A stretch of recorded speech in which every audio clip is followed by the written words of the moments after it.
makaraci ya yi la'akari da karatunmu na baya, wato karatun ƙwayar sauti, karatun sauti da ƙwayar sauti a haɗe, za a fahimci cewa waɗannan darussan su ne sirrin rubutun dukkan kowace irin sautuka, da rubutun kowace irin kalmomi, da rubutun kowace irin jimloli, har izuwa rubutun kowace irin labarai. Ga misali a takaice. Misali na farko yana nuna kalmomi ne. Na farko akwai gaskiya, na biyu akwai daidai, na uku akwai alkawari, na hudu akwai ƙarya, na biyar akwai kuskure, na shida akwai soyayya. To a misali na biyu kuma misali ne wanda yake ya kunshi jimloli. Jimlolin kuma ma za su iya hadawa da wannan kalmomin da kaji a baya. Jumla na farko: sai da ilimi ake yin komai daidai. Cutar jahilci ya fi na hauka wahalar warkewa komun soyayya. To na uku, Allah ya ce jahili ba zai gan shi ba har abada saboda yawan ƙaryansa.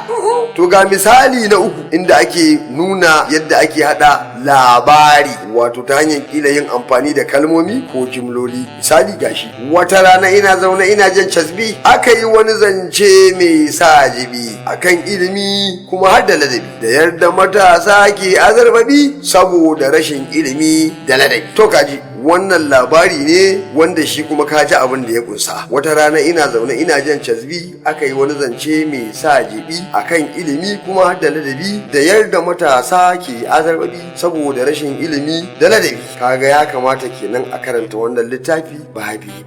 Na kammala da shafi na uku, zan kuma tafi shafi na hudu, ƙididdigan Ingilishi. Haɗa sauti da ƙwayar sauti don rubuta kalmomin Hausa da sauransu. Kada da ya manta a dinga amfani da littafin nan na karatu da kuma littafin nan na rubutu, kuma a rubuta da alƙalamin nan.